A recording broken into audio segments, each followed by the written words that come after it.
Previous lecture के अंदर हम ये चीज़ डिसाइड कर चुके थे कि हमारी जो डोमेन परचेज़ होगी वो गोडैडी से परचेज़ होगी और जो हमारी होस्टिंग होगी वो होस्टिंग हम परचेज़ करेंगे अपनी O3 होस्ट से।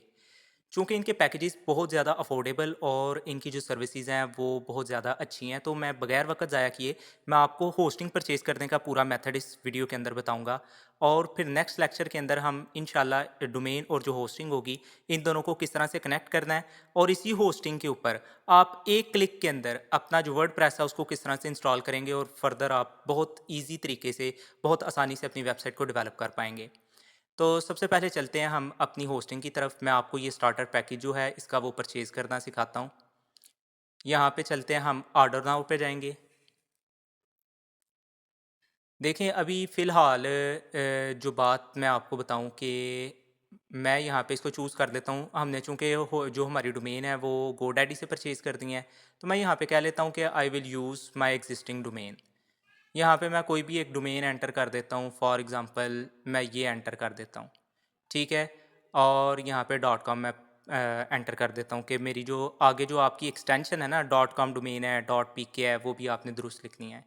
मैं फॉर एग्ज़ाम्पल इसको यूज़ करता हूँ, ये ऑलरेडी यूज़ हो चुकी है, पता नहीं इसका क्या रिज़ल्ट निकलेगा। जी, ये ऑलरेडी यूज़ हो चुकी है, तो हम इसको थोड़ा सा मॉडिफाई कर लेते हैं। इसको इस तरह से यूज़ करके देखते हैं। अभी देखें, अभी आपके पास ऑप्शंस आ गई हैं दो। आप मंथली बिलिंग चाहते हैं कि मंथली बेसिस पे आपके अकाउंट से पैसे कट हों। मैं इसको रेकमेंड नहीं करूँगा, मैं आपको रेकमेंड करूँगा आप एनुअली ही वन टाइम इसको परचेज़ कर लें, क्योंकि ये 876 में आपका परचेज़ हो जाएगा। यहाँ पे अब आपको कंटिन्यू का बटन नज़र आ रहा है, कंटिन्यू करें इसको। अभी देखें, अभी आपके पास इस तरह से एक रिसीट आएगी, ठीक है। ये ऑर्डर समरी आपके आपको यहाँ पे शो होगी। आपने इसको I have read and agree to the terms and conditions करना है। यहाँ पे आपको फर्स्ट टाइम में ये बिलिंग डिटेल्स अपनी देनी पड़ेंगी, वन टाइम देनी है, उसके बाद आपको इसकी ज़रूरत नहीं रहेगी। यहाँ पे अब हम चेकआउट करते हैं। और इसकी सबसे अच्छी बात ये है कि आप कार्ड के ज़रिए से भी पेमेंट कर सकते हैं। आप अगर करना चाहें तो अपने इजी पैसा के ज़रिए, जैज़ कैश के ज़रिए से भी पेमेंट कर सकते हैं।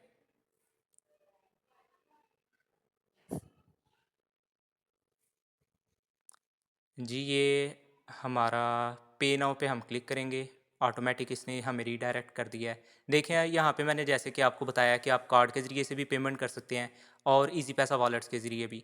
मैं इजी पैसा को चूज़ कर लेता हूँ। यहाँ पे वॉलेट नेम हम यहाँ पे इजी पैसा चूज़ कर लेते हैं।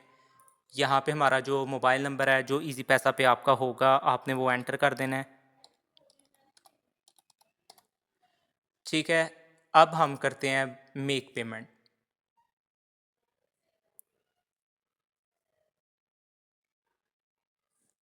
इसने अब हमें रीडायरेक्ट कर दिया है एक न्यू पेज के ऊपर, जहाँ पे हमें इजी पैसा से अप्रूवल चाहिए होगा। जैसे ही मैं यहाँ पे नाउ के ऊपर क्लिक करूँगा तो फौरी तौर पे एक नोटिफिकेशन जाएगा मेरे इजी पैसा अकाउंट पे। मैं आपको एक यहाँ पे एक पॉइंट बता दूँ जिसको आपने माइंड में रखना है कि जो आपने यहाँ पे पेमेंट करने से पहले, पे नाउ पे क्लिक करने से पहले अपने इजी पैसा अकाउंट को लॉगिन कर लेना है। जब अगर आपने उसको लॉगिन नहीं किया होगा, वो नोटिफिकेशन आप मिस कर देंगे, क्योंकि वो पॉपअप नोटिफिकेशन आपके सामने शो होगा। वहाँ पे जस्ट वन क्लिक करेंगे और पेमेंट ट्रांसफ़र हो जाएगी और उसी टाइम आपकी जो होस्टिंग है वो परचेज़ हो चुकी होगी। अब नेक्स्ट लेक्चर के अंदर हम इंशाल्लाह इस चीज़ को डिस्कस करेंगे कि जब हमने डोमेन परचेज़ करने का तरीका कल देख लिया, होस्टिंग परचेज़ करने का तरीका आज हमने देख लिया। नेक्स्ट लेक्चर के अंदर हम इन दोनों को कनेक्ट करने का और वर्डप्रेस को एक क्लिक के साथ, जस्ट वन क्लिक में हम इसी होस्टिंग पे वन क्लिक के साथ हम अपने वर्डप्रेस को इंस्टॉल करेंगे और अपनी वेबसाइट डेवलप करनी स्टार्ट कर देंगे।